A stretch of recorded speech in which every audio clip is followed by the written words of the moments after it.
मैं कह रहा था, अब आपको पता लगा मैं अपने नए नए वर्ड अपनी कन्वीनियंस के लिए खुद इजाद कर लेता हूँ। मेरी मर्जी। मैं क्यों एडवांस लर्नर्स और ऑक्सफोर्ड की डिक्शनरी के ऊपर डिपेंड करूं। मेरा मन है कुछ भी वर्ड्स बना लूं अपनी कन्वीनियंस के लिए।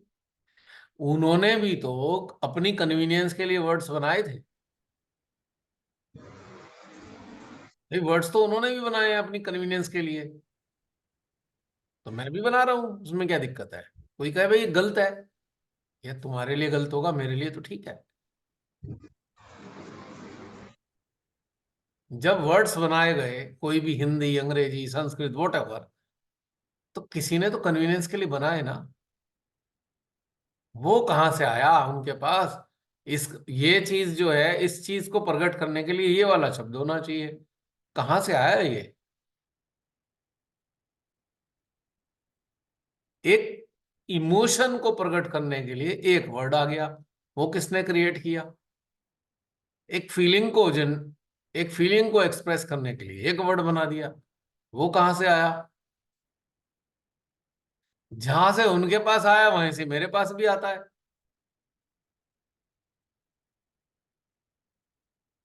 हैं, अमेरिकन इंग्लिश वाले अपना सर फोड़ लेंगे, ब्रिटिश वाले भी सर पीट लेंगे, ये क्या हमने ये बनाया था क्या। ये कौन सा बोल रहे हो भाई, तुम अपना जानो, हमने अपना बना लिया। हमारी अपनी कन्वीनियंस है, हम तो कुछ भी बोलेंगे। अब हमने कौन सा इंग्लिश का पेपर देना है या पीएचडी करनी है। अब तो दैनिक जीवन में इंग्लिश का इस्तेमाल करना है। तो अपनी कन्वीनियंस से 10-20 वर्ड तो बना ही डालेंगे। क्या फर्क पड़ रहा है इस बात। क्यों बना पा रहे हैं, क्योंकि हमारी अवेयरनेस किसी एक वर्ड के लिए कन्विंस है कि भाई ये जो एक्सप्रेशन है, इसके लिए ये वर्ड ठीक है। हमें किसी से रिकमेंडेशन नहीं चाहिए, हमें डिक्शनरी से रिकमेंडेशन नहीं चाहिए, हमें किसी टीचर से रिकमेंडेशन नहीं चाहिए, कुछ बड़ा प्रोफेसर वगैरह ये इंग्लिश का। हमें तो हमारी अवेयरनेस रिकमेंड कर रही है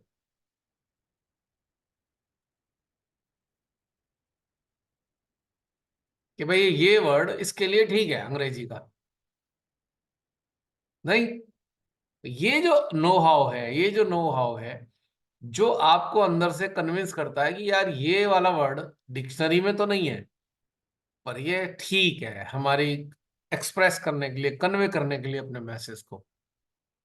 ऐसे बहुत सारी चीजें अंदर से कनेक्टेड स्टेट में आती रहती हैं। और यही तरीका रहा होगा जो वर्ड्स के, इतने सारे वर्ड्स का निर्माण हुआ। अभी भी मैंने सुना है कि हर साल में कई सौ वर्ड डिक्शनरी में नए जुड़ जाते हैं। और जुड़ कैसे आते हैं, जोड़ता कौन है। भाई कोई काम कर रहा है, किसी भी एक फील्ड में काम कर रहा है। अब कोई घटना घटित हुई या कोई चीज उसे मिल गई, तो उसको एक वर्ड कौन देगा। कोई तो वर्ड देता है ना।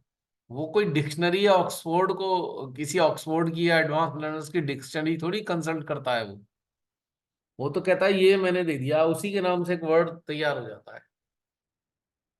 अब साइंस की बहुत सारी बहुत सारे सिद्धांत है साइंस के, जिन्होंने वो इजाद किए हैं उनके नाम पे ही चल रहे हैं सारे। Theory of relativity, Newton's theory of gravitation, उन्हीं के नाम से चल रहे हैं।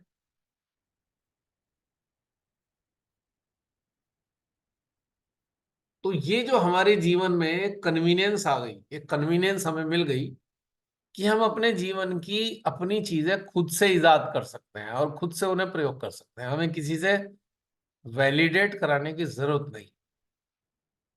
यही ब्यूटी है कनेक्टेड स्टेट की, यही ब्यूटी है डिटैच स्टेट की। और यही हमारे ज्ञान का स्रोत है, हमारे इंडिविजुअल ज्ञान, सेल्फ नॉलेज। यानी कि सेल्फ नॉलेज क्या, कि जो हमें चाहिए उसकी हमें अंदर से नॉलेज है। ठीक है। दूसरी चीज, जो नॉलेज है वो ट्रुथ के साथ होनी चाहिए। That should be synonym of truth. Truth का सिनोनिम भी होनी चाहिए, तभी हम कहेंगे दिस इज सेल्फ नॉलेज। अब कोई ऐसी सेल्फ नॉलेज है वो ट्रुथ के पास नहीं है, तो भैया फिर हम उसे सेल्फ नॉलेज नहीं कह सकते। ट्रुथ का मतलब क्या हुआ? कोई बताएगा what is the meaning of truth? आज तो बता ही दो ट्रुथ का मतलब क्या है।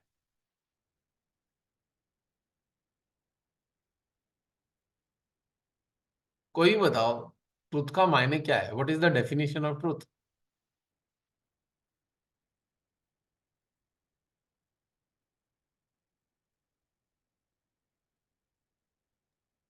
Something which will not change, will be universal, always. चलो कोरिलेट करना, एग्जाम्पल से कोई कोरिलेट करो। मतलब एक फीलिंग है हमारी, या हमने एक मेमोरी है जिसको हमने इंजॉय किया, और उसके एहसास से हमें, या एक ब्यूटी से कनेक्ट करते हैं तो हम तरंगित फील कर रहे हैं, एस्थेटिक फील कर रहे हैं। तो जो वो फीलिंग है वो शाश्वत है, वो सभी को एक सी है। एक बच्चा है जो खेल रहा है, सब उसको एंजॉय कर रहे हैं, सब उसको देख रहे हैं, तो वो सबके लिए एक ही ट्रूथ है। इट तुमने एक विल बहुत नॉट बी अच्छी बात बताई, biased, I really unbiased. Appreciate. I really appreciate कि तुमने एक बहुत अच्छी बात बताई कि कोई ऐसी फीलिंग जिससे हम जॉयस फील करते हैं, जिससे हमारी ऊर्जा बढ़ती है, जिससे हम आनंदित होते हैं, जो हमें प्रसन्नता देती है, जो हमें संतोष देती है, शांति देती है, स्टेबिलिटी देती है, वही ट्रुथ है एक्चुअली। अब एक यूनिवर्सल ट्रुथ है। यूनिवर्सल ट्रुथ क्या है? Sun, planets, rises in the galaxies, east. Solar system, universe. ये यूनिवर्सल ट्रुथ है। इंडिविजुअल ट्रुथ क्या है? जो अभी तुमने बोला इंडिविजुअल ट्रुथ, जिसको हाँ। फील करते हैं हम। क्रिएशन यूनिवर्सल ट्रुथ का पार्ट है, लेकिन फीलिंग इंडिविजुअल ट्रुथ का पार्ट एंड पार्सल है। दूसरा, इंडिविजुअल जो ट्रुथ है उस पर काल का प्रभाव होगा, कालानुसार होगा, वो काल के अनुसार, कहते हैं ना। अब हमारे जितने भी बड़े बड़े जागृत मानव रहे, हमारे संसार में आए, सदगुरु आए, उनका ज्ञान क्या कहोगे? वो यूनिवर्सल वो ट्रुथ किस में आएगा कालानुसार। कि इंडिविजुअल ट्रुथ में आएगा? काल के इंडिविजुअल अनुसार। ट्रुथ, काल के अनुसार। हाँ, यानी काल के अनुसार, यानी कि इंडिविजुअल ट्रुथ। क्योंकि वो जिस काल में थे, उन्होंने जो फीलिंग की, फीलिंग इंडिविजुअलाइज थी, व्यक्तिगत फीलिंग थी, वो उन्होंने एक्सप्रेस की। अब हम 1000 साल पहले वाली जो फीलिंग्स वाले की बात 1000 साल बात करें और उसको ट्रुथ मानकर वर्तमान में इस्तेमाल करें, तो क्या वो ट्रुथ माना जाएगा? इनवैलिड हो जाएगा। नहीं। काल की परिस्थितियां बदल गई, काल बदल गया, सब कुछ बदल गया, वो आज हमारे इंडिविजुअल ट्रुथ से मैच नहीं करेगा। यूनिवर्सल ट्रुथ का पार्ट हो सकता है वो, या हम कहेंगे एक बहुत बड़ा सेगमेंट है, उसको वो फॉलो कर रहे हैं। पर जो फॉलोअर्स हैं, वो जो फॉलोअर्स हैं, वो पास्ट को फॉलो कर रहे हैं, वो प्रेजेंट को फॉलो नहीं कर रहे। I am sorry, what I am saying, try to understand. Yes. Yes, I can correlate. जो मतलब बहुत सारे रिलीजन है वो पास्ट को ही लेके फॉलो कर रहे हैं। Religions means an organization which is following past is called religion. Religion yes. can never be connected with the present. Religion can never manifest present. It is always expressing past, past, past, past. I'm sorry.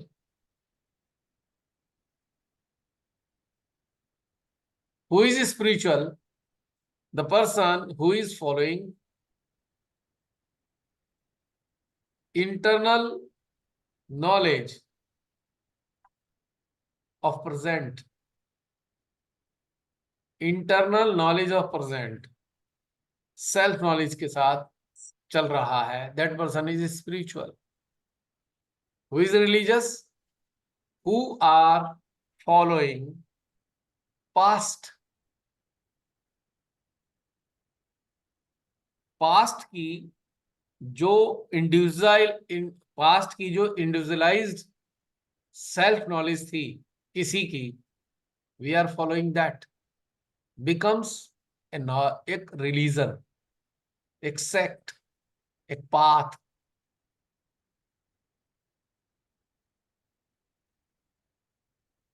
सहजयोगा का primitive status जो था वो religion में convert हो चुका है. सहजयोगा का first phase has become a religion today. So sad. It was not a religion, but it has become a religion now. Go to the centers, you will find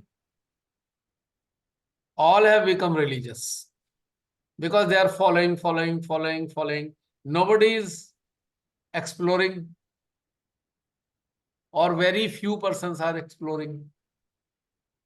So all have become ritualistic, all have become religious. तो हम define क्या करेंगे truth को?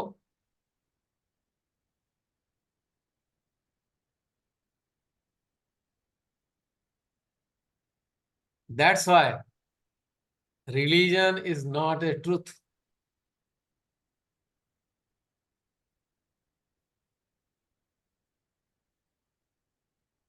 Because religion belongs to past experiences of individuals. Nanak ji ने कितनी बढ़िया बात बोली थी, खोजो. उन्होंने ये नहीं कहा मेरे को फॉलो करो, उन्होंने कहा खोजो, वक्त गुरु खोजो. वक्त गुरु, वक्त गुरु कौन? जो तुम्हें वर्तमान में स्थित कर सके, जो तुम्हें तुम्हारी खोज में मदद कर सके, वो वाला गुरु खोजो. तो ये काम किसने किया? श्री माता जी ने. उन्होंने क्या कहा?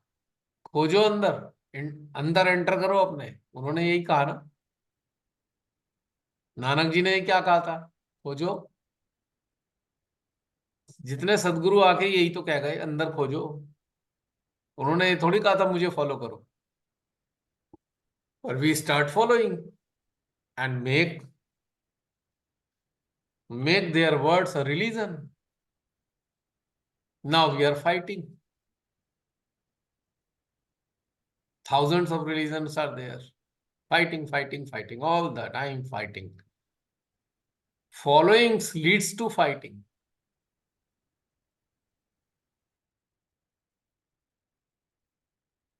All exploration harmonizes you. एक फाइटिंग की तरफ ले जा रहा है, दूसरा हार्मोनाइज कर रहा है. नहीं? कितना बड़ा डिफरेंस है.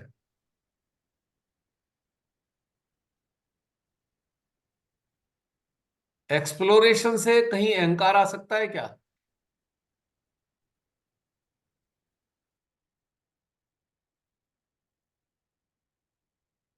Can exploration leads to you towards ego eccentricism? क्या अहंकारी बना सकता है एक्सप्लोरेशन?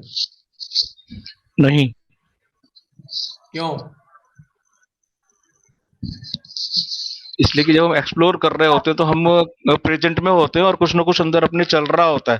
प्रेजेंट में जब कुछ चल रहा होता है तो हम उसी के अंदर उसको और अंदर घुसते और खोजते रहते हैं. तो हम अहंकारी हो ही नहीं सकते. ईगो और सुपर दोनों जो हमारे वो हैं वो खत्म हो जाते हैं.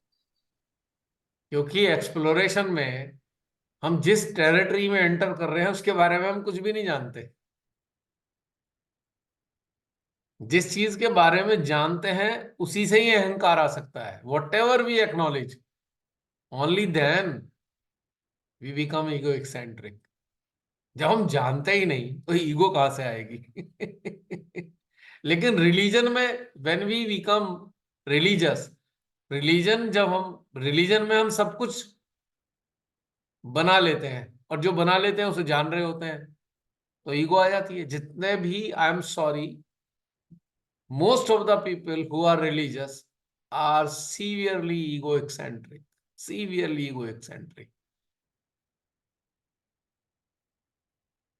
अब बारीकी से झांक के देख लो जरा, जो बहुत विनम्रता से भी रिलीजियस पर्सन बोल रहा है ना, जब नजदीक जाके देखोगे तो उसमें भी आपको एक भयंकर अहंकार नजर आएगा। क्योंकि वो जो पोलाइटनेस है वो एडॉप्ट की हुई है, अंदर से फूट नहीं रही है। एक्नॉलेजमेंट है भाई, हम रिलीजियस हैं, हमें विनम्र होना है, but that is not coming from inside. ओढ़ी हुई है वो विनम्रता। जैसे मुस्कुरा के कहते हैं ना, जय श्री माता जी, और 2 ही मिनट बाद क्या होता है? किसी ने बात नहीं मानी हमारी, फिर क्या होता है?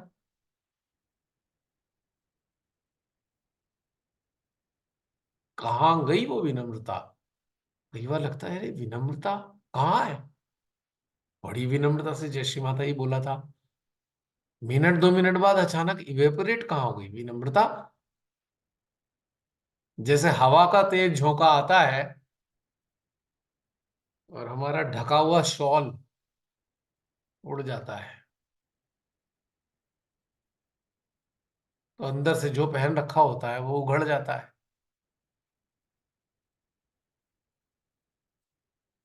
नहीं,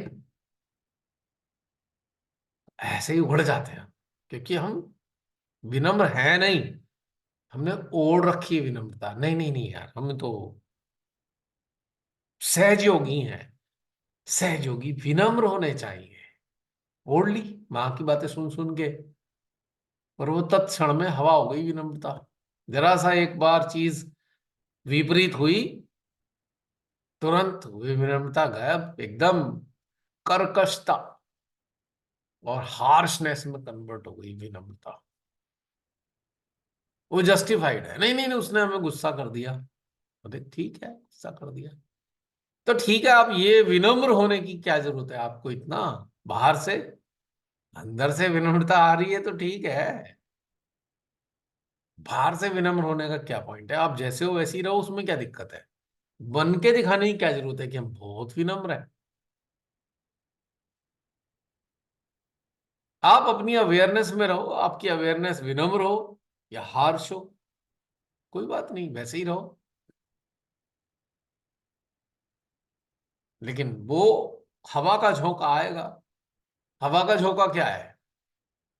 जरा सी परिस्थितियां बदले, उड़ गया शॉल। पूरी तरह नहीं उड़ा तो एक साइड से उड़ गया, दिख तो गया। अंदर क्या ड्रेस पहन रखी है? नहीं,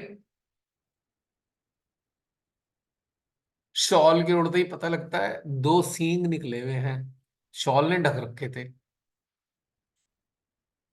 आज्ञा के 2 सींग शॉल ने ढक रखे थे, निकल आए। तो रिलीजन आपको आवरण देता है, उसमें आप अपने को ढक लेते हो। लेकिन स्पिरिचुअल मार्ग आपको वैसा बनाता है, बनाता है वो।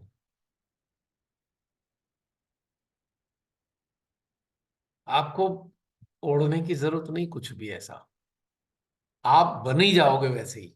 बिकॉज स्पिरिट का टेम्परामेंट आपके अंदर झलकने लगता है।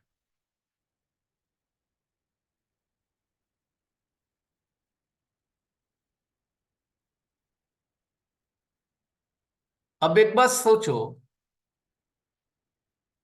अटैच पर्सन विनम्र है कि डिटैच पर्सन विनम्र है, जरा बताना। डिटैच्ड।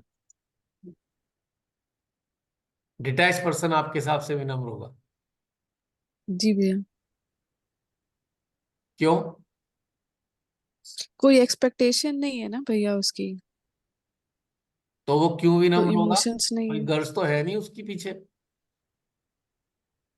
जो अटैच होगा वो ज्यादा विनम्र होगा आपके सामने। उसे कोई गर्ज है अच्छा। आपसे, कुछ चाहिए तो विनम्र तो बनना पड़ेगा।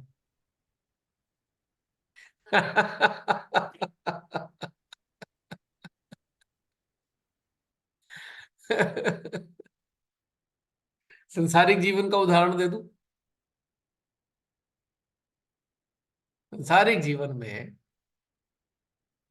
कोई भी रिश्ते के साथ जुड़े हुए हैं आप, अब रिश्तों में आप विनम्र हो रहे हो तो सामने वाला समझ जाएगा, अरे भाई बता दो क्या चाहिए, सीधे सीधे बता दो। ये आवरण की जरूरत क्या है विनम्रता के? नहीं। जी भैया। पत्नी की पति ज्यादा तारीफ करने लग जाए तो सतर्क हो जाती है पत्नी, है कुछ गड़बड़ है जरूर, क्या डिमांड आने वाली है। ऐसी पति सतर्क हो जाता है, पत्नी इतनी भी विनम्र हो गई, क्या है मतलब, आखिर हुआ क्या, कहाँ ले जाना पड़ेगा मुझे, क्या कुछ चाहिए? नॉर्मल रूटीन में पति पत्नी 10-20 साल 30 साल से रह रहे साथ में, ठीक है, नॉर्मल जैसे रहते हैं रह रहे हैं, खुश है। और अचानक कोई उनमें से एक विनम्र हो जाए तो सतर्क हो जाता है आदमी, ये क्या गड़बड़ है, मतलब कुछ है क्या, कुछ ऐसा फेवर तो नहीं चाहता मेरा जो स्पाउस। लेकिन नॉर्मल रूटीन लाइफ में आपको इतनी विनम्रता की तो जरूरत है नहीं। अगर आप कंपैशनेट हो अपने काउंटर पार्टनर के लिए तो आप वैसे ही उसका ख्याल रखते हो, बिना कहे ख्याल रखते हो। विनम्रता वाली भाषा का मतलब क्या पॉइंट रह गया है ऐसे में? तो थोड़ा सा अटपटा लगता है, ज्यादा विनम्रता थोड़ी अटपटी सी लगती है नॉर्मल कंडीशन में। अब जैसे कोई एक बार उदाहरण दिया था, फिर दूंगा, एक खराब सा उदाहरण है, आपकी डे टू डे लाइफ में आप देखते होंगे, जब आपके घर का सदस्य कोई शौकीन है तो वो जब घर में प्रवेश करता है, एकदम जब सीधा होकर चलने लगता है तो घर के लोग समझ जाते हैं आज फिर पी के आया है ये, क्योंकि इतना सीधा नहीं कि कोई चलता नहीं, और इतनी मिठास नहीं बिखेरता, मुस चेहरे पे ऐसी स्माइल झलक रही होगी, ऐसी स्माइल करके आएगा अंदर, घर के लोग समझ जाएंगे आज फिर पी के आ गए यार ये तो। नॉर्मल कंडीशन में इतनी स्माइल तो कोई दिखाता नहीं है। तो वहां पर अंदर से ये आ रहा है भैया कि मैं पी आया हूं, गड़बड़ कराया हूं, वादा कर रखा था मैंने नहीं पीऊंगा।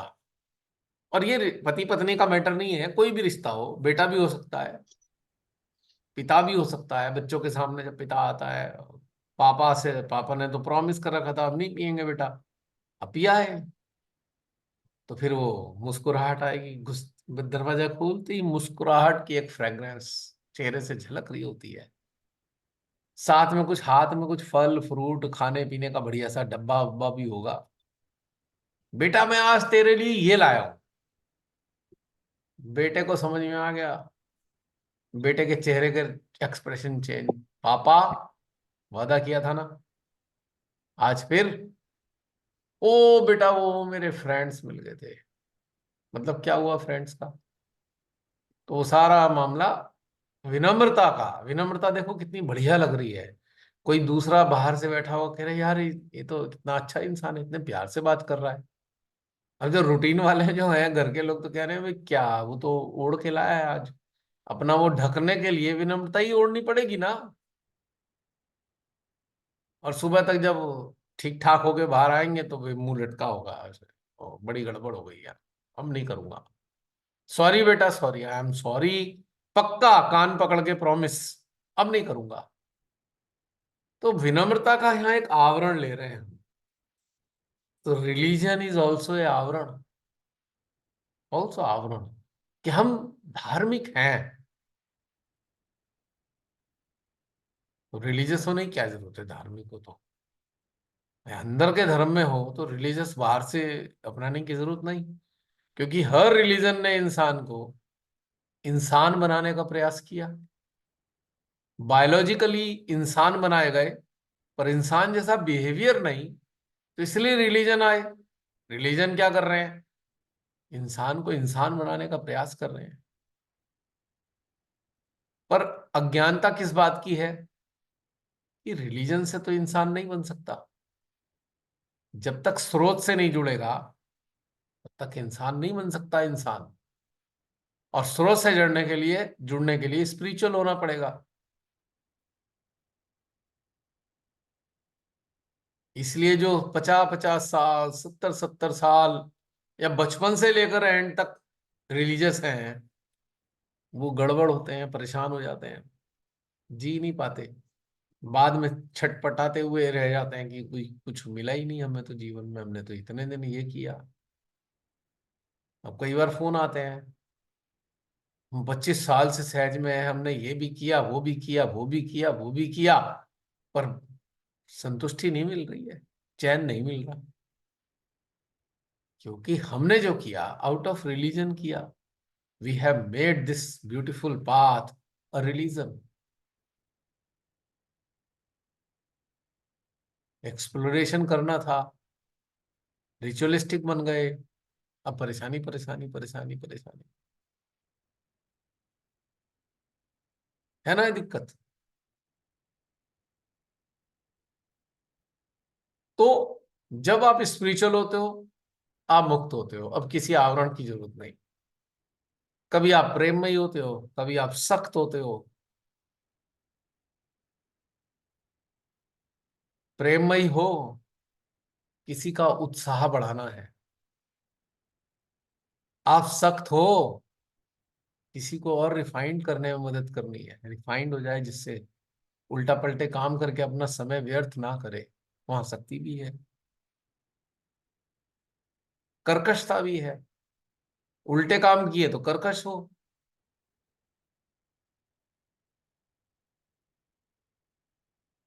अब जब कोई नया नया जुड़ा है तो उसके लिए विनम्र हो, क्योंकि उसे नॉर्म्स नहीं पता है। जब कोई पुराना हो गया है उसके लिए हार्श हो। क्योंकि इतना समय लगा दिया है, वेस्ट कर दिया है, तो अब थोड़ा हार्श होना पड़ रहा है कि भाई ठीक करो, गड़बड़ हो जाएगी, नुकसान होगा बहुत ज्यादा। क्योंकि उस हार्शनेस से भी आपको कष्ट नहीं हो रहा, क्योंकि आप जान रहे हो जो हार्श हो रहा है वो मेरे ही हित के लिए है। उसको तो कुछ चाहिए ही नहीं मेरे से। जहां आप विनम्र हो, जहां कोई विनम्र है, तो उसे पता है कुछ मेरे से चाहिए, इसलिए इतना विनम्र हो रहा है ना। कुछ चाहिए इसलिए विनम्रता आ रही है नहीं, पर आ रही है। कुछ तो चाहिए। आज समझी बारीकियां, कुछ अंदर समझ में आई।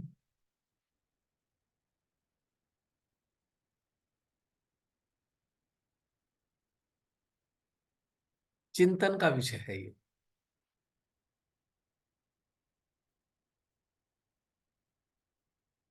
अब एक बात बताओ, हमारे जो अवतार थे या सदगुरु थे, हमने वैसे तो उन्हें नहीं देखा, पर उनकी बातें सुनी है, उनका व्यवहार कहीं किताबों में पढ़ा। किसी ने उनका व्यवहार देखा, उसने किसी को बताया, किसी और ने किसी को बताया, किसी ने लिख दिया। कभी किसी सदगुरु के बारे में आपको पता लगा है कि वो बहुत विनम्र थे सदगुरु? सुना है किसी के बारे में बहुत विनम्र थे? राम जी की कहानियां रामचरितमानस में पढ़ी होंगी। पता लगा कहीं रामचंद्र जी बहुत ज्यादा विनम्र थे, श्री कृष्ण जी बहुत ज्यादा विनम्र थे? और ज्यादा दूर क्यों जा रहे हो, क्या हमारी श्री माता जी विनम्र थी? वो तो देखा ही है आपने। क्या माँ की बातों से विनम्रता झलकती थी? क्या झलकता थी?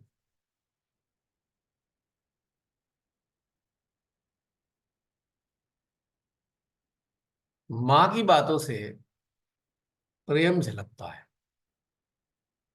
वात्सल्य बहता है, प्रेम बहता है। पर विनम्रता देखी कभी आपने माँ के बातों में? सुनी कभी? बहुत विनम्र है श्री माता जी। हाँ, जो सहजी नहीं थे वो जरूर कहते थे माँ बहुत विनम्र है। पर जो सहजी बने, क्या कोई स्मरण कर पा रहे हो आप श्री माता जी ने बहुत विनम्रता से बातें की हो कभी, सहजियों से एड्रेस किया हो सहजियों को? अभी सुना है कभी आपने? कोई एग्जाम्पल है आपके पास? है कोई तो मुझे बताना, मुझे बड़ा अच्छा लगेगा। कुछ तो मैंने भी लेक्चर देखे हैं उनके, मुझे ऐसी कोई खास विनम्रता ऐसी तो नजर नहीं आई इसमें कहें कि हाँ माँ बहुत विनम्र है।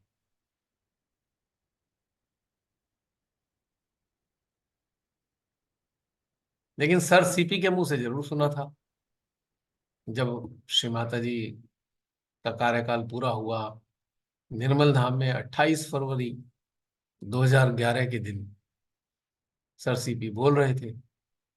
तब पता लगा श्री माता जी ने क्या दिया उनको। उन्होंने कहा कि मैं बचपन में अनाथ हो गया था, मेरे पिता का साया सर पे से उठ गया तो मुझे लगता था मैं अनाथ हूं, लेकिन जब मेरा इनसे विवाह हुआ तो मुझे लगा अब मैं अनाथ नहीं हूं। ये शब्द उनके सर सीपी के थे। देख लेना, वीडियो भी है इसका बना हुआ। तो कहने का मतलब ये है कि विनम्र किन के लिए रही माँ? जो इधर नहीं आए, लेकिन जो इधर आ गए। किसी भी बच्चे को माँ की विनम्रता वाले लेक्चर याद है? बहुत विनम्रता वाले लेक्चर हमें दिए हों माँ ने। याद है किसी को? मैंने शायद ना सुनी हो, मैंने तो बहुत थोड़े से देखे हैं, 300-400 लेक्चर देखे होंगे मैंने। हो भी सकता है, अभी मैं अपने बता रहा हूँ कि मैंने नहीं देखे कि बहुत विनम्रता वाले थे। हाँ, प्रेममयी तो देखे, वात्सल्यमयी देखे। जब वो नाराज हो रही होती थी तब सबसे ज्यादा वात्सल्य महसूस हो रहा होता था। तब सबसे ज्यादा प्रेम महसूस होता था जब वो नाराज होके बोलती थी। ये तो मैंने महसूस किया।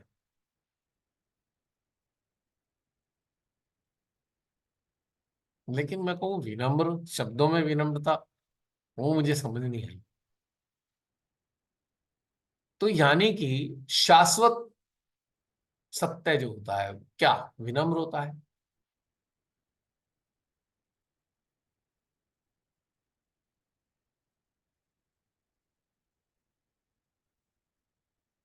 जो सर्जन है, सर्जन को आपने देखा है कैसे होते हैं?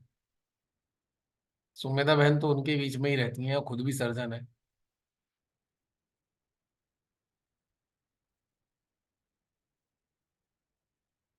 वो प्यार से तो बोलते हैं, पर उन्हें पता है उनका उनका उन्हें पर्पस पता है कि उन्हें करना क्या है। उनकी विनम्रता सारा सांत्वना देने वाली होती है। अरे चिंता मत करो, सब ठीक हो जाएगा, आप ठीक हो जाओगे। पर वो वैसी वाली विनम्रता नहीं दिखाई देगी। नमस्ते जी, जय श्री माता जी, वो वाली विनम्रता नजर नहीं आएगी।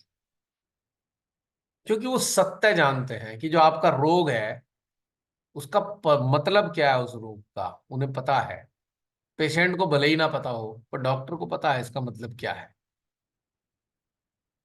और वो सीरियस है, भैया ये ऐसा रोग है,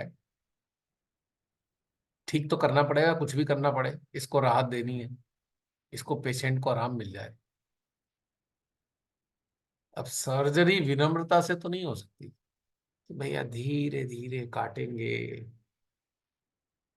5 मिनट में कटना है उसे 25 मिनट में काटेंगे, धीरे धीरे विनम्रता से काटेंगे, ये तो संभव है नहीं। खट से कट, ताकि जल्दी से आराम मिल जाए इसे। कभी कभी एनेस्थीसिया पूरी तरह काम नहीं करता तो वो चिल्लाता है, तो पर अब उस वक्त टाइम भी नहीं है एनेस्थीसिया देने का इतना कि दोबारा भी दे दे। पर उसी कंडीशन में, चिल्लाने की कंडीशन में सर्जरी करनी ही है। टाइम बाउंड है सर्जरी। इतनी देर में ब्लड भी बहुत सारा बह जाएगा, फिर कहाँ से पूरा होगा, ज्यादा निकल गया, कई यूनिट बह गया तो वो एक सर्जरी के बाद जो आफ्टर कॉम्प्लिकेशन वो भी पैदा हो सकते हैं, तो टाइम बाउंड सर्जरी है। वो चिल्ला रहा है, चिल्लाने दो भाई, पहले से निपटाओ, बाद में देख लेंगे चिल्लाहट को उसकी।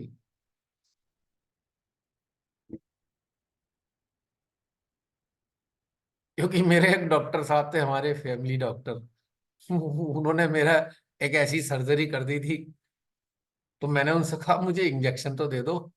बोले नहीं नहीं जरूरत नहीं है। मैंने कहा चलो एक्सपर्ट होंगे ऐसे ही। अब जो उन्होंने टूल घुसाया मेरी उंगली में, आए मेरे तो जान निकाल दी उन्होंने। कह रहे कोई नहीं कोई नहीं, हो जाएगा ठीक, बस 2 मिनट रुक जा। वो खींचे जा रहे हैं मेरा नाखून अपने टूल घुसा के, वो पूरा आधा कच्चा है आधा पका हुआ है, वो पर वो खींच दिया उन्होंने, कच्चा ही खींच दिया बिना एनेस्थीसिया के।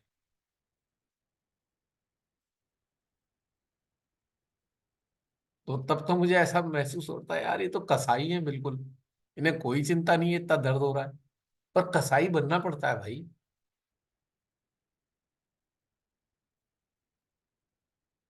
तो समझ लो कसाई बनना पड़ता है, क्योंकि उसके पीछे वेलफेयर छुपा हुआ है पेशेंट का। अब समझ में आ गई बात, कर्कशता, हार्शनेस है, करेला, नीम सब याद आ रहे होंगे ना। वेलफेयर वेलफेयर प्राइम है। तो जितने भी ये सब ऊंचे दर्जे के लोग रहे, ये विनम्र तो कतई नहीं रहे एटलीस्ट।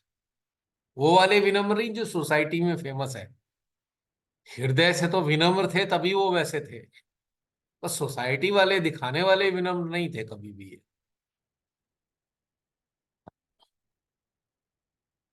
कभी सुनी कहीं बाइबल में जीसस ने बड़े विनम्रता से बोला हो, किसी को एड्रेस करते हुए? बुद्ध को सुना, बुद्ध ने बहुत विनम्रता से अपनी प्रीचिंग करी? कहीं सुना बुद्ध का बहुत विनम्रता से प्रीचिंग करते हुए? सुना बुद्ध को कभी किसी ने बताया हो?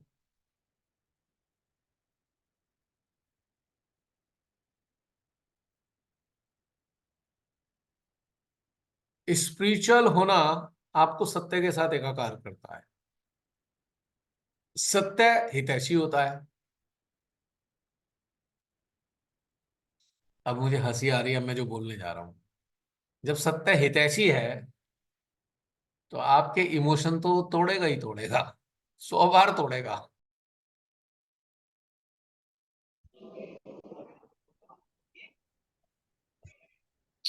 तो बात ये हो रही थी कि जो सत्य है वो हितैषी है।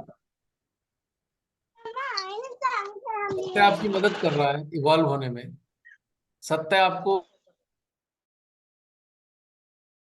1 मिनट, आप म्यूट हो गए हो।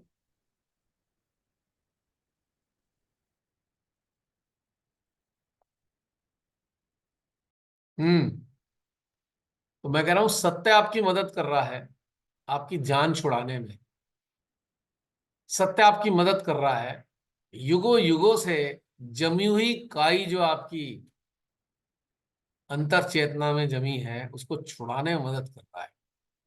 जब काई छुड़ाने में मदद कर रहा है तो जो उसका फ्रिक्शन है वो विनम्र तो नहीं होगा,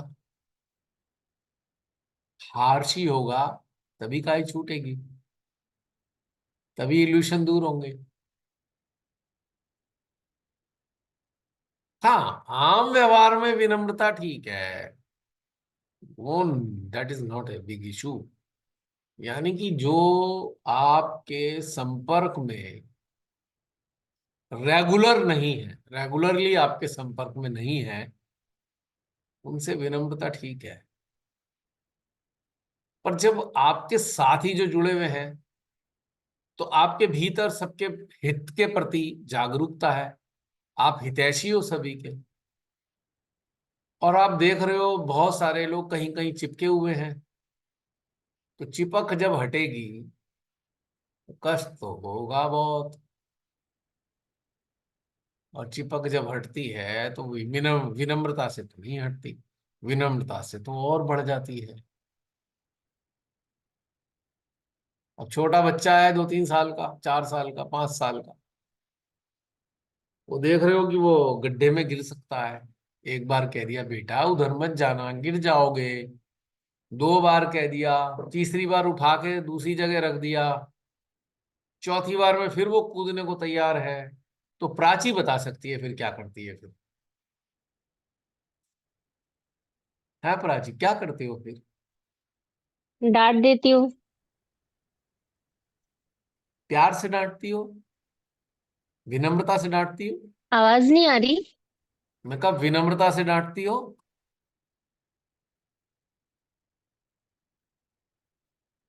प्राची तक मेरी आवाज नहीं पहुंची, सिग्नल की प्रॉब्लम है लगता है। जसलीन तुम्हारी आवाज भी नहीं आ रही, ये क्या गड़बड़ हो गई? Your voice is not coming. दोबारा आपकी आवाज तो आ रही है। अच्छा, तो प्राची तक मेरी आवाज नहीं पहुंच रही थी। हाँ मेरी प्राची, नहीं आ रही? प्राची अब आ रही है। अभी आ रही आ है रही आवाज? आ रही है। अच्छा, हाँ। मैं, मेरा हाँ, फिर प्रश्न है, डांट पड़ती है उससे। विनम्रता से मतलब मैं डांटती हो कि कर्कशता से डांटती हो? नहीं, कर्कशता से। कर्कशता से। क्यों कर्कशता से डांटना पड़ता है? उसे सुधारने के लिए। सुधर जाता है? नहीं, फिर क्या मतलब करती उस टाइम के लिए रुक जाता है, बट वो टेंडेंसी तो वो आती रहती है। है? Exactly exactly. उस टाइम के लिए रुक जाता है हम्म। क्योंकि आपकी कर्कशता का पर्पज यही था, उस वक्त रुक जाए ताकि गड्ढे में ना गिर जाए। हम्म। मदर हो, उसके अहित में तो नहीं होगी, उसका नुकसान तो नहीं करोगी, लेकिन हार्श और कर्कश बनना पड़ रहा है। या कर्कश हार्श एक ही शब्द होते हैं, मैं दोनों ही शब्दों का इस्तेमाल कर रहा हूँ, एक अंग्रेजी का एक हिंदी का। तो सखत बनना पड़ रहा है। अंतरात्मा सखत बनने को नहीं कह रही, बस सखत बनना पड़ रहा है क्योंकि उस वक्त उसकी जरूरत है। तो विनम्रता किन के लिए है? जिससे दूर का सलाम है। कर्कशता किन के लिए है? हार्शनेस, जिनको अपना समझते हैं। और संसारिक जीवन में लोग इसी चीज से दुखी हैं, यार ये मेरा बड़ा मेरे से ऐसे बोल देता है। अरे भाई तुम्हें अपना समझता है कहीं ना कहीं, क्योंकि तुम्हारे वेलफेयर के लिए जागरूक है, और दिख रहा है आप गड़बड़ कर रहे हो, आपको नुकसान हो जाएगा, इसलिए सख्त बनना पड़ रहा है कि नुकसान ना हो जाए। देखो वो कितना विनम्र है। हाँ, दूर का सलाम है।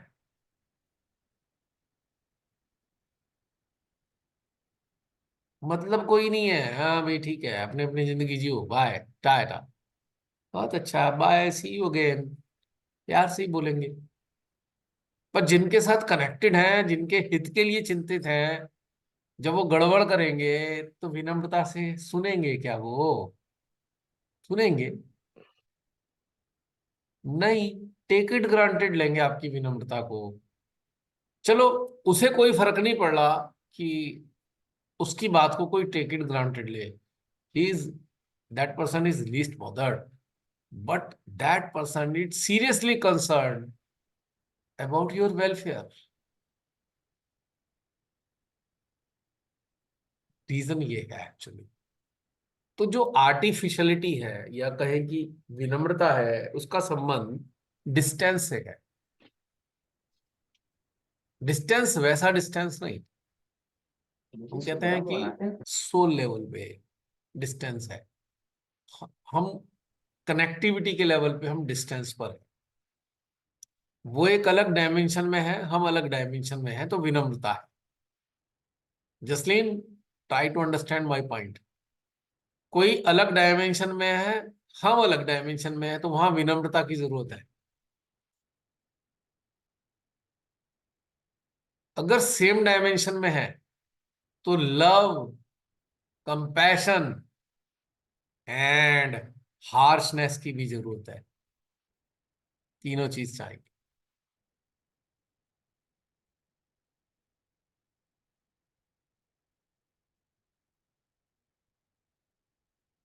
ये आज जब ही मेरे लव, साथ कुछ हुआ जब था आप लव जो कन्वे मैं करते हो, व्हेन यू कन्वे लव, उसको नॉरिशमेंट मिलता है, उसके सिस्टम को ताकत मिल रही होती है। जब आप कंपैशन देते हो, उसके अंदर सहन करने की क्षमता डेवलप होती है, सहन करने की क्षमता, एडवर्सिटीज को सहन करने की क्षमता डेवलप होती है। जब आप हार्श होते हो, तब उसके अंदर स्वयं को, अपने को रिफाइंड करने की प्रेरणा जनरेट होती है। तीनों अलग अलग चीजें तीन काम करती हैं। क्या यहाँ पे विनम्रता की आवश्यकता है?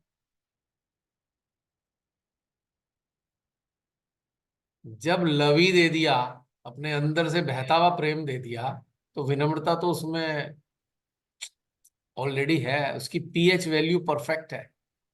जैसे किसी भी डिश की पीएच ट्रू। वैल्यू परफेक्ट होती है, तभी तो टेस्टी होती है।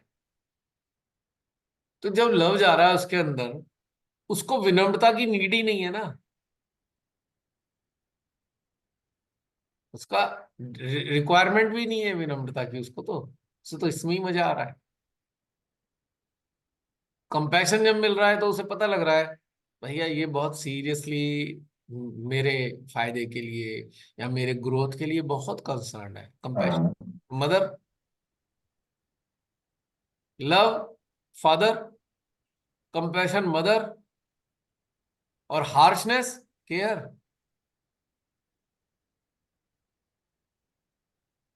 अब गिल्टी कॉन्शियस से बाहर निकल जाना। मदर होने के नाते बहुत डांटना पीटना पड़ता बच्चों को, नहीं पीटना नहीं, डांटना तक सही है, पीटना नहीं। डांटना। यस, ये होता है। और कई बारी मैं 2 दिन से मेरे अंदर यही चिंतन चल रहा था कि मैं ऐसे कैसे बिहेव कर रही हूँ, या मेरे को ऐसे क्यों रिएक्शन आ रहा है पर्टिकुलर चीज के लिए। फिर अब मुझे आंसर भी मिल गया, क्योंकि जब हम एक बार ही प्यार से कोई चीज हैंडल कर लेते हैं, समझा देते हैं, और उसके बाद जब केयरलेसनेस देखते हैं या चेतना के स्तर पर हम देखते हैं ये अब इस वक्त यहाँ अलाउड नहीं था, तब हमें वो ऑटोमेटिकली वो फॉर्म चेंज हो जाती है, हम नहीं करते। तो मैं ऐसे सोच रही हूँ, ऐसे क्यों मेरे अंदर चल रहा है, मैं मेरे को क्या हो रहा है टाइप, मैं भी नहीं अंडरस्टैंड कर पा रही थी। और मैं अदरवाइज नॉर्मल हूँ, खाली व्यक्ति विशेष के लिए ऐसे चल रहा था, तो मैं यही चिंतन चल रहा था मेरे अंदर। मतलब ऐसा नहीं मैं सबके साथ ऐसा बिहेव कर रही थी या मैं टैंट्रम्स थ्रो कर रही थी, बट व्यक्ति विशेष के लिए मेरे अंदर एक इंटॉलरेंस आ रहा था कि ये यहाँ अलाउड नहीं है, ये ऐसे नहीं कर सकते हम लोग। निकल गया गिल्ट, प्राची, रुपिंदर। हाँ भैया। जितनी मम्मियां हैं वो गिल्ट में आ जाती हैं। आई एम सॉरी, पर मुझे ये बताना है कि गिल्ट होने की जरूरत नहीं है। बस पीटना नहीं है, पीटना अलाउड नहीं है। कान खींच सकते हो, रस्सी बांध के बैठा सकते हो, तो पीटना अलाउड। क्योंकि पीटने से बहुत सीवियर डैमेज होता है बच्चे के अंदर, शरीर में नहीं, मन। उसके अंदर फीलिंग्स में डैमेज हो जाता है। क्योंकि बच्चा कभी मतलब एक्सेप्ट नहीं कर सकता कि माँ उसको पीटे। उसके अंदर बहुत हर्ट होता है, उसको बहुत हर्ट होता है, टू मच हर्ट। बस ये नहीं करना, बाकी सब ठीक है, ओके। कई बार बड़े लोग भी बड़े सी टेंशन में आते हैं, यार बच्चे को हमने डांट दिया, पर ठीक किया है भाई, डांट दिया कोई दिक्कत नहीं, डोंट बी गिल्ट कॉन्शियस। क्योंकि वहां उसको जरूरत थी। कौन डांटेगा उसको? अगर उसे, बच्चे को मालूम ही नहीं है उसके पैरामीटर्स क्या हैं, और वो डेंजरस जोन में एंटर कर गया, उसको खुद को बहुत बड़ा लॉस होने जा रहा है, आपको डांटना पड़ेगा। लेकिन उसमें कंपैशन होना चाहिए। उसमें ऐसा ना हो कि शत्रु समझ के डांट रहे हो आप उसे, या आपके अंदर ईगो जनरेट हो गई है उसके कारण। अगर आप ईगो से डांटोगे तो वो तो फिर डैमेज करेगा डबल। कंपैशन से डांटोगे, खड़ा कर देगा, रेक्टिफाई कर देगा। बहुत करेज से आएगी उससे बहुत से ठीक पेरेंट्स को करने मैंने के देखा लिए। है, यह शत्रुओं की तरह व्यवहार करते हैं बच्चे के साथ, तो मैं हैरान होता हूँ यार। कई बार पूछना पड़ता है, भाई आप ही के हैं ना, गोद वोद तो नहीं लिए हो इन्हें, कैसा में बिहेव कर रहे हो बच्चों के साथ में। लिटरली कई बार ऐसा लगता है गोद लिया हुआ बच्चा है। है, अपना ही है ना। और बहुत से पेरेंट्स तो जेलस हो जाते हैं बच्चों से। हे भगवान, मेरे को क्वेश्चन आया था, ये पेरेंट्स ही हैं क्या? है पेरेंट्स क्या इसके? जेलस कैसे हो सकते हैं पेरेंट्स? पर आज के टाइम में ये भी मैंने खूब देखा है, पेरेंट्स से बच्चों से जेलस हो जाते हैं, क्योंकि पेरेंट्स इतने ईगो एक्सेंट्रिक हो चुके हैं, उन्हें ये रियलाइज ही नहीं हो रहा कि तुम बच्चों से जेलस करे पड़े हो। और बच्चा काबिल है ना उनसे, अगर बहुत से मामलों में तो उन्हें जेलस आ जाती है। अजीब बात लगती है ना, पर है हकीकत। I have seen.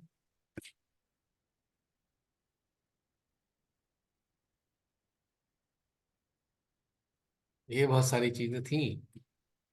आज के सेशन में पता नहीं कहाँ से इनपुट आया, पता नहीं कौन सी डिक्शनरी से आ रहे थे वर्ड, मुझे भी नहीं पता क्यों आ रहे थे, ये ये भी मेरे नहीं अंदर जानता। चल रहा था कुछ कुछ, तो मेरे अंदर तो था। आंसर मिल गया मुझे, क्योंकि मैं अपने अंदर थोड़े चेंजेस देख रही थी, तो मैंने कहा ये क्या फिजियोलॉजिकल चेंजेस है या मेरे इंटरनल में इंटॉलरेंट होती जा रही हूँ, हो क्या रहा है। मुझे कॉन्सेप्ट क्लियर हो गया। और भैया मैं तो खुद की काउंसलिंग करती थी कि मैं कैसे इतनी हार्श कैसे हो सकती हूँ। और हर बार सोचती थी कि अगली बार कंट्रोल करूंगी, और हर बार फेल होती थी। तो वो चीजें आ रही थी, अब अच्छा लग रहा है। मुझे भी। बट अब एक चीज और भी है, जैसे एज अ मतलब एज अ टीचर पहले रूडनेस होती थी, अब बच्चों को हम ऐसे प्यार वाला डांटते हैं कि ऐसे बात कर रहे हो, ऐसा वाला, तो बच्चे को भी लगता है हाँ ठीक करना है, और वो रेक्टिफाई भी हो जाता है। सो मोटिवेटिंग होता है, पहले थोड़ा डिप्रेसिंग हो जाता होगा बच्चों के लिए। तो यही सेशंस की वजह से ही चेंजेस आए, कि उठा, मतलब हमें पहले खुद ही नहीं समझ में आता था, गुस्सा हो जाते थे, और अब प्यार से गुस्सा करते हैं। हाँ, गुस्से में गुस्सा करो, प्यार, मगर प्यार से। हाँ, तो गुस्सा ये करने वाला में कोई होता है। बुराई नहीं है, गुस्सा, गुस्से की आवश्यकता है, और हाँ प्यार हाँ। से। और अब जैसे अपने बच्चे भी ऐसे करते हैं, तो वैसे थे, what is this, what's going on, is this the way, इतना ही बोल दो तो थोड़ा उनको समझ में आ जाता है ये क्रॉस हो गया लाइन, यहाँ ठीक करना है। तो ये भी पहले नहीं, अपना इतना लंबा चौड़ा भाषण नहीं देना पड़ता, बस एक और जब बच्चे एक्सक्लामेटरी बड़े लगा हो दो। जाएं, जब बच्चे बड़े हो जाएं, से अबाउट एडल्ट हो गए बच्चे, तब अगर मान लीजिए अनजाने में वो डेंजर जोन में प्रवेश कर रहे हैं जो नुकसान दे सकता है उन्हें, तब कैसे व्यवहार करना चाहिए बच्चों से? साइलेंस। हाँ। तब मात्र एक सजेस्टिव मोड में आप आओ, और फिर साइलेंट हो जाओ, बस खत्म।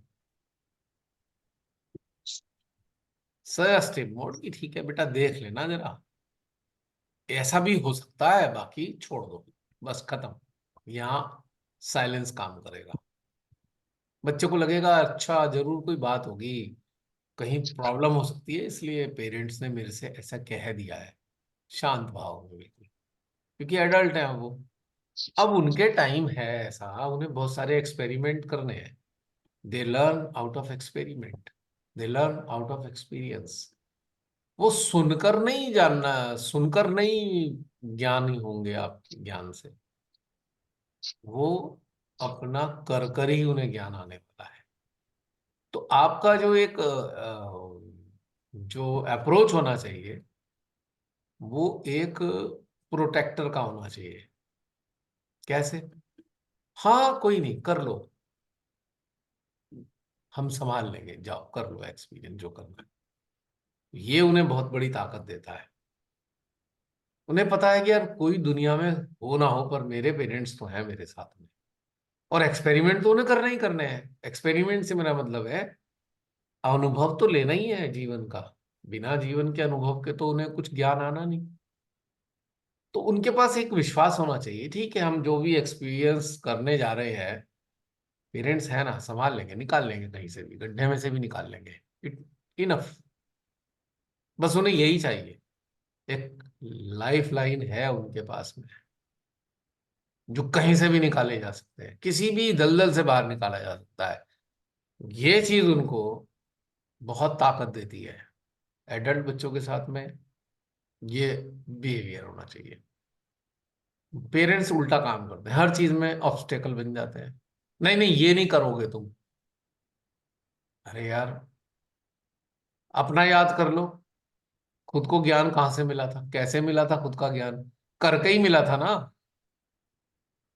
क्या सुनी थी पेरेंट्स की? नहीं नहीं, हम तो नहीं सुनते थे।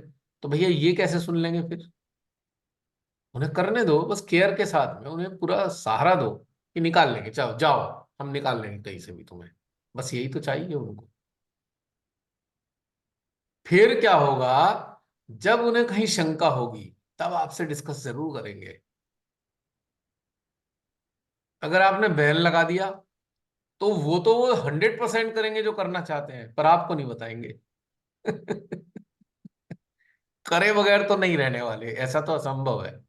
पर आपको बताएंगे नहीं, वहां खतरा बढ़ गया कि वो ऐसा काम करने जा रहे हैं जिनमें उनका बहुत लॉस होने वाला है और आपको पता भी नहीं चल रहा। तो संभालोगे कैसे उन्हें? या पता लगा बच्चे ने कुछ करना था, पेरेंट मुंह फुला के बैठ गए, तो हमारी नहीं मान रहे, हम बात नहीं करते। अब मामला बहुत खतरनाक हो गया बच्चों के लिए। अब वो बहुत ही डेंजरस जोन में जाने वाले हैं। और पेरेंट्स गैर जिम्मेदार हो गए यहाँ पे। They are irresponsible. जो इस तरीके से बिहेव करते हैं, मुंह फुला के बैठ जाते हैं बच्चों से, वो बहुत गैर जिम्मेदार होते हैं पेरेंट्स। क्योंकि उनकी अपनी कंडीशनिंग है, उनके कारण बच्चों को उन्होंने हर चीज बैन कर दी।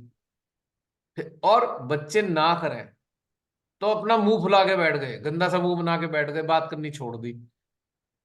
अब बच्चों को तो जीवन का जो उनकी लाइफ का फ्लो है, वो तो उन्हें उधर ले ही जा रहा है ना, उसकी इसको एक्सपीरियंस करने के लिए ले जा रहा है। और आप मुंह फुला के बैठ गए हो, इसका मतलब यह है कि आपने ये उन्हें एहसास करा दिया कि भैया हम तेरे लिए जिम्मेदार नहीं है। तो ये उनके बच्चों के लिए बहुत ही ज्यादा डेंजरस हो जाता है, क्योंकि वो आपसे सलाह मशवरा करेंगे ही नहीं कभी भी। और वो किसी मुसीबत में फंस सकते हैं तब। और फंसने के बाद भी आपको नहीं बताने वाले वो, क्योंकि आपने तो उनकी कुछ बात समझी नहीं, ना आपने उनसे कोई कनेक्शन बना के रखा। आपने तो पीठ दिखा दी अपनी जिम्मेदारी से। You become irresponsible. भैया हम जिम्मेदारी नहीं ले रहे, तू जान। और गलती से उन्हें कुछ तकलीफ हो गई तो बस उसी को ही दोष दे दे के उसे जीते जी मार ही डालेंगे। ये नहीं समझने का प्रयास करेंगे भाई, लाइफ का एक फ्लो है और मेरा बच्चा भी उस फ्लो में बह रहा है। उसको तुम अकेले छोड़ के भाग जाते हो अपना जिम्मेदारी से विमुख करके कि जा मर। और वो मरने वाली कंडीशन में आएगा तो उसे 4 गाली और सुनाएंगे, मर जा, हमने तो तेरे से पहले ही मना करा था। अरे भाई, एक अंडरस्टैंडिंग डेवलप करते। और हो सकता है अंडरस्टैंडिंग के साथ में बच्चा जब छलांग लगा रहा होता, उससे पहले जरूर बात करता, मैं छलांग लगाने जा रहा हूँ, क्या वो ठीक रहेगा? और बड़ी उम्मीद में वो आपसे बात कर रहा है कि आप उसे कोई सही सजेशन दे दो।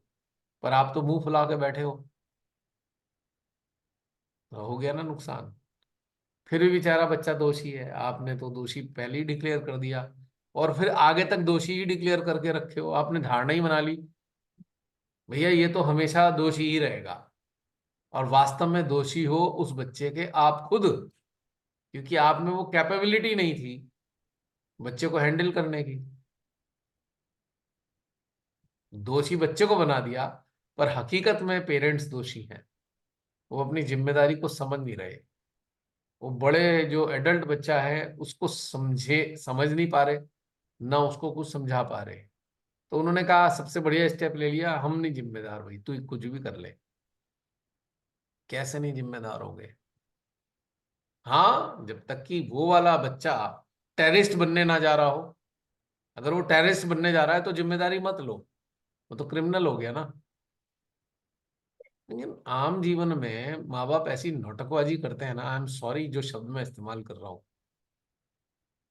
बहुत एक्सप्लॉइट करते हैं बच्चों को माँ बाप, इस कदर एक्सप्लॉइट करते हैं। मतलब मेरे को बहुत पीड़ा होती है, मैंने कहा ये माँ बाप कैसे हो सकते हैं बच्चे के? उसे किस हद तक एक्सप्लॉइट करते हैं? अपना ही उल्लू सीधा कराना है उन्होंने हमेशा बुढ़ापे तक। ना उसे बचपन में जीने दिया, ना जब वो किशोर अवस्था में हो तब जीने दिया, ना जब वो और बड़ा हुआ जॉब करने लगा तब जीने दिया, जब उसकी शादी भी हो गई तब भी उसे नहीं जीने दिया, और शादी के होने के बाद उसके बच्चे हो गए तब भी उसे जीने नहीं दे रहे, और उसके उसके खुद के बूढ़े होने पर भी उसे जीने नहीं देते। वो भी बूढ़ा हो रहा है अब, पर उसे जीने तब भी नहीं दे रहे हैं, तब भी उसे उल्हाने दे दे के, सुना सुना के पूरी जिंदगी उसे गिल्ट में ही रखते हैं,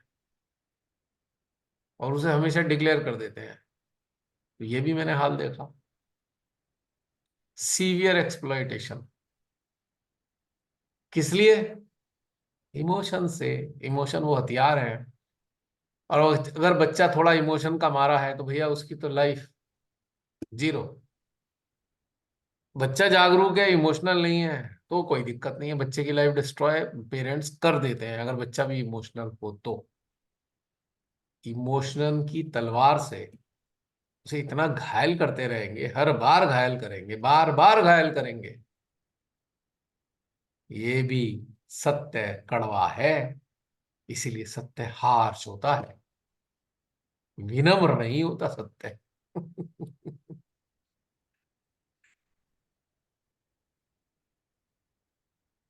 आप देखो, कोई भी वेपन, कोई भी वेपन जो आपकी रक्षा करता है, वो नरम होता है क्या? सॉफ्ट होता है क्या? कोई वेपन है ऐसा जो बहुत सॉफ्ट हो, जो आपकी रक्षा करता हो? सत्य भी वो वेपन है, इसलिए नरम नहीं होता। और इससे जुड़ा हुआ इंसान विनम्र नहीं होता।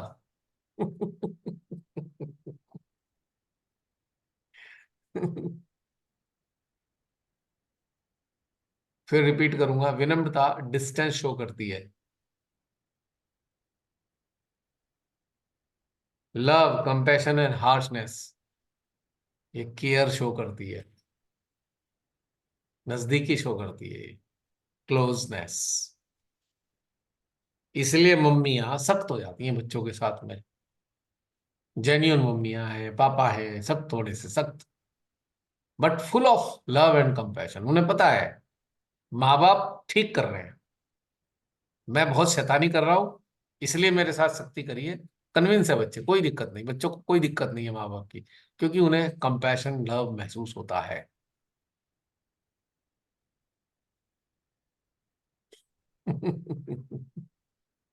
है ना लाइफ कितनी कॉम्प्लेक्स और कितनी इजी। कॉम्प्लेक्स किसके लिए है लाइफ, बता सकते हो?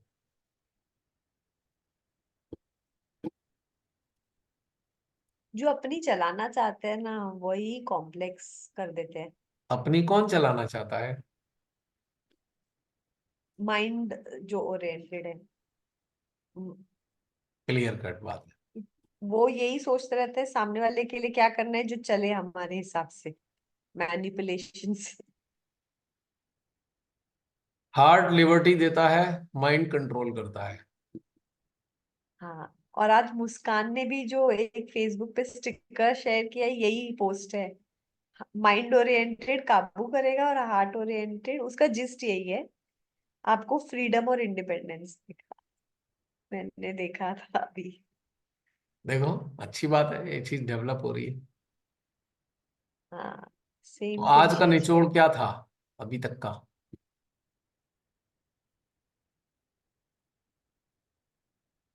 What is the love is a gist of today? Combination. अगर आप एक कंपैशनेट हो तो it's a combination of freedom, combination of harshness also, warning also, care, concern.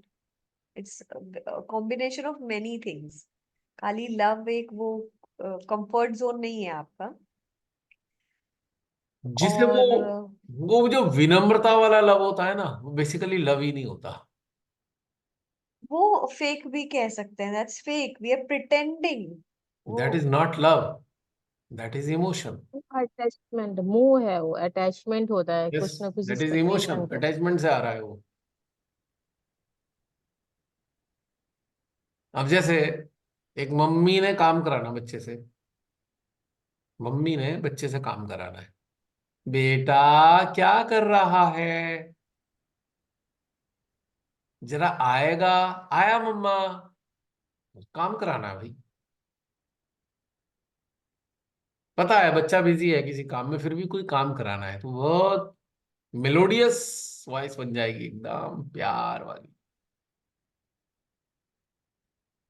पता है वो करेगा नहीं, अभी खेल में लगा हुआ है, किसी अपने काम में लगा हुआ है, या लैपटॉप पे बैठा है, या कुछ अपने दोस्तों से चैट चल रही है, तो पता है आएगा नहीं।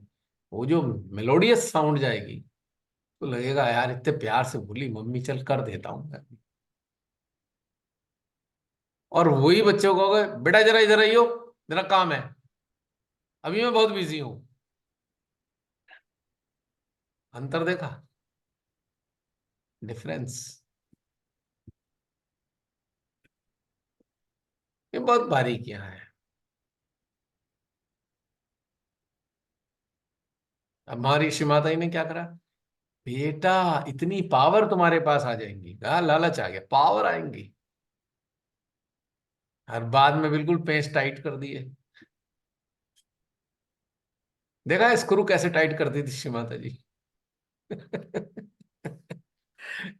अपने बर्थडे वाले दिन जो लेक्चर होता था उनका, वो भैया पूरे स्क्रू स्क्रू सब टाइट हो जाते थे सबके।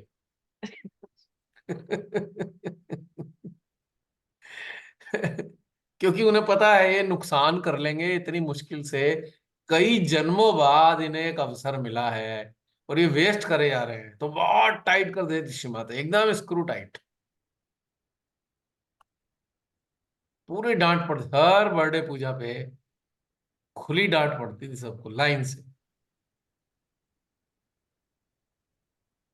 और जो बाकी पूजा होती थी वहां ऐसी कोई खास डांट वाट नहीं पड़ती, लेकिन बर्थडे पूजा में तो पक्की डांट पड़नी है, 100%। हम इंतजार करते हैं अब की बार कौन सी डांट पड़ने वाली है, देखते हैं। क्योंकि पूरे साल में हमने जो किया है उसके ऊपर उन्होंने डांट ही मारनी है, पक्की बात। क्योंकि हम लोग टेक इट ग्रांटेड ले रहे हैं। उन्हें पता है समय नहीं है, न मेरे पास समय है, न इनके पास समय है। श्री माता जी तो जान रही थी ना मेरे पास भी समय नहीं है और इनके पास भी समय नहीं है, तो क्या होगा इनका अगर इन्वॉल्व इवॉल्व नहीं हुए तो। ये माँ माँ ये होती है ना, विनम्र नहीं होती माँ, एक्चुअल माँ विनम्र नहीं है, प्रेममयी है, हाँ, इस पे विनम्र नहीं है। है माँ प्रेम। ने एक स्पीच में कहा था। माँ ने कहा कि मैं माँ हूँ, मैं तो बोलूंगी। मैं हाँ बोलूंगी कि जब आप बुरा कुछ करोगे तो मैं बोलूंगी, गलत करोगे तो बोलूंगी। आपको बुरा लगता है तो लगे। ऐसे करके एक स्पीच है, अभी आपने बताया तो याद आया। हाँ, माता जी ने कहा कि प्रेम ये देता है कि आपको सही गलत बताया जाए। बुरा लगता है तो लगे, ये बोला है माँ ने। तो अपने जीवन में एक बात याद रखना, हम सबको याद रखनी चाहिए, जो सच्चे हितैषी हैं उनके पास तीनों चीज मिलेंगी। प्रेममयी भी होंगे, कंपैशनेट भी होंगे और हार्श भी होंगे। और खास तौर से दोस्तों के अंदर तो बहुत चलता है, भाई तुझे बुरा लगेगा पर कह रहा हूं गलत कर रहा है, ऐसा सुना होगा आपने। फ्रेंड्स के बीच में बहुत चलता है, भाई तुझे देख बात सुन भाई ये गलत बात है, ये ठीक नहीं है। ऐसा फ्रेंड्स बोलते हैं कई बार। या आप भी अपने फ्रेंड से कहते हो कि ये ठीक नहीं कर रहे हो भाई, नुकसान हो जाएगा, रहने दो, छोड़ दो, गलत बात है। फ्रेंड्स प्रेम भी रखते हैं, अब कठिनाई में खड़े भी मिलेंगे हमेशा। कोई दिक्कत आ गई सहारा भी देंगे, पर साथ में सख्त भी होंगे। अगर रॉन्ग स्टेप है तो फिर टाइट भी कर देंगे, नहीं हम नहीं, गलत कर रहा है भाई, ये चीज ठीक नहीं है। जो रियल फ्रेंड्स हैं वो ये काम करते हैं। और जिन्हें चापलूसी सुनने की आदत पड़ी हो, प्रशंसा, उनको अच्छे लोग सही लोग समझ में नहीं आते। उनकी लिस्ट में जेन्यून लोग होते ही नहीं। जो केवल मीठी मीठी बात सुनने के हैं, उन्हें मीठी बात ही सुननी है, उनकी लिस्ट में जेन्यून लोग नहीं मिलेंगे। हाँ, बार बार धोखा खाएंगे, एक ही से भी कई बार धोखा खाएंगे। एक बार किसी एक से धोखा खाया, कष्ट उठाया, फिर वहीं चिपक जाएंगे, उनने फिर मीठी बात कर दी, फिर वहीं चिपक जाएंगे, फिर धोखा खाएंगे। और ऐसे लोगों के जीवन में जेन्यून लोग होते ही नहीं है, क्योंकि उन्हें तो बस वो मिठास मिश्री वाले वर्ड्स चाहिए, प्रशंसा प्रिय। तो बताओ, जो प्रशंसा करने वाले हैं वो जेन्यून होते हैं क्या? हर बात में प्रशंसा करे पड़े हैं तो जेन्यून तो नहीं है ना।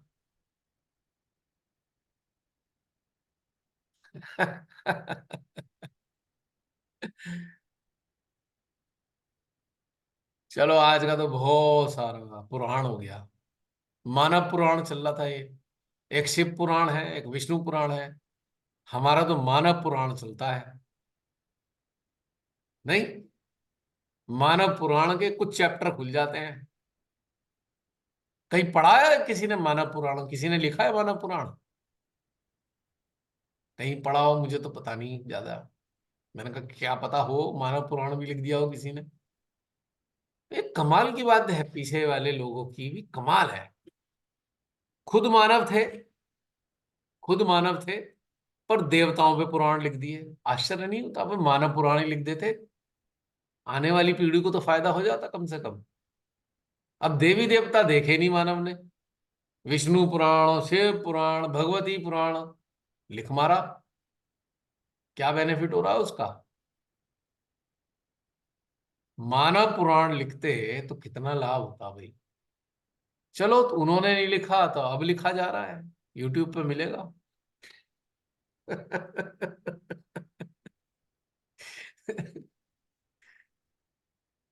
होता नहीं फायदा? इतने विद्वान लोग, देवी देवताओं की बात करी उन्होंने, जिसके कारण देवी देवता बनाए गए उसकी बात ही नहीं करता कोई। कमाल की बात है ना भाई। मानव है तो देवी देवता है। बाकी क्या हमारे लिए देवी देवता हमारे हैं, हम हैं, हम मानव के रूप में हैं, तो हमारे होने से ही देवी देवता है ना। और हम ही नहीं है तो भैया होते रहो देवी देवता, हमें क्या करना उनका? सोचो थोड़ी देर के लिए। तो इतने विद्वान विद्वान लोग हुए, मानव के ऊपर कोई पुराण नहीं बनाया उन्होंने। मुझे भी कई बार आश्चर्य होता है। मानव पे आपको कुछ ऐसी चीजें लिखी हुई मिलेंगी नहीं कहीं भी। भाई एक सुपर नेचुरल पावर्स के साथ जोड़ने वाली बातें कर रखी है। एक पैरानॉर्मल, एबनॉर्मल स्थिति में पहुंच जाओगे आप ये हो जाओगे, आप वो हो जाओगे, फलाना ढिकाना। पर आप मानव हो, मानव हो के कैसे जियोगे, उस पे कोई कहीं मुझे पुस्तकें कहीं नजर तो आती नहीं। जितने भी लोगों ने बात करी उन्होंने कहा भाई भगवान से जुड़ जाओ, भगवान से मिल जाओ। कहाँ मिलेंगे भगवान? यहाँ मिलेंगे। कहाँ मिलेंगे? हृदय में मिलेंगे। पर मानव मानव से कैसे मिलेगा? कहीं लिखा हुआ है? अच्छा बताओ, क्यों नहीं लिखा होगा किसी ने? क्या वो लोग इतने विद्वान नहीं थे, उन्हें ये नहीं पता था? बता सकते हो क्यों नहीं उन्होंने इस पे मानव पे लिखा? ज्ञानी तो बहुत थे वो। भैया भैया मानवता तो अपने अंदर एक्सप्लोर होने वाली चीज है, फील करने वाली चीज है। ये लिखे तो लिखने पढ़ने वाली थोड़ी है, वो तो फिर मेंटल हो जाएगी। करेक्ट। शायद। आपने बिल्कुल सही आंसर दिया। वो बेवकूफ नहीं थे। उन्होंने मानव पुराण इसीलिए करके नहीं लिखा कि भाई सब मानव अपने अपने तरीके से अनुभव करें और अपने आप अपना पुराण लिखें अपनी चेतना में। इंडिविजुअलाइज्ड है मानव पुराण। और देवी देवता कॉमन है एक्चुअली, वो यूनिवर्सल है। मानव इंडिविजुअलाइज्ड है। तो इंडिविजुअलाइज्ड पुराण अगर लिख देते तो कुछ मानव तो गप मार रहे होते उसे पढ़ पढ़ के, और हाँ, कुछ मानव यही गिल्ट है। में होते। हम लोग एक आवरण धार लेते कि हमें ऐसे रहना है, ऐसे बात करनी है, ऐसे बच्चों से रहना है, तो वो ओरिजिनल नहीं होता और आर्टिफिशियल होता तो और कभी मानव फायदा नहीं पुराण, होता। मानव जो है एक स्टेज में सदा नहीं रहने वाला।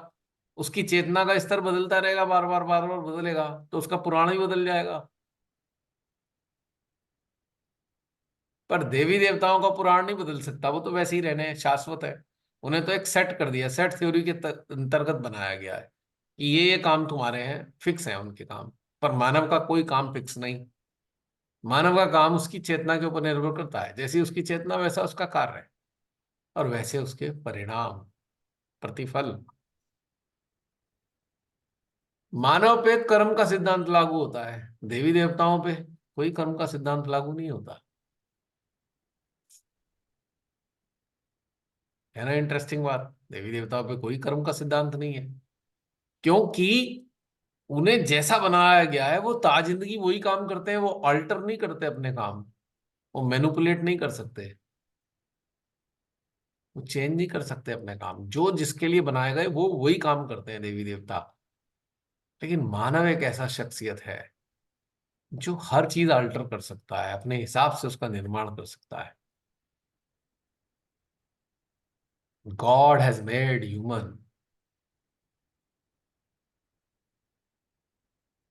इक्विवेलेंट टू हिम, उसी के समकक्ष मानव को बनाया, भगवान के समकक्ष बनाया है मानव को। Can you imagine what I am saying?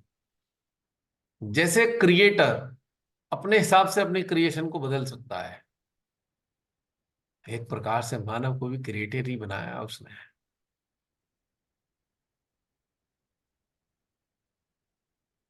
Human is individualized God for himself.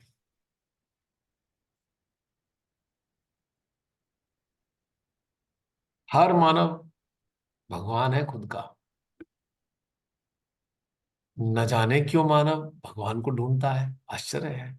खुद को ही ढूंढ ले तो भगवान तू है ही, खुद का तो तू भगवान ही है। खुद को पा जाएगा, इक्विवेलेंट हो जाएगा। अब सोचो भगवान को ढूंढने की बात क्यों करी देवी देवताओं हमारे सदगुरुओं ने? कोई बताएगा भगवान को ढूंढने की बात क्यों करी? यही बता देते तू तो खुद का ही भगवान है, खुद को ढूंढ ले। क्यों उन्होंने कहा कि भगवान को ढूंढो? कोई बताएगा? क्योंकि बाहर ढूंढते ढूंढते एक दिन थक जाएगा तो फिर खुद के अंदर डूबेगा वो, खुद को एक्सप्लोर करेगा, देखेगा खुद के अंदर, स्वयं को देखेगा, देखते साक्षी रूप में। और कोई उत्तर देगा और इसका?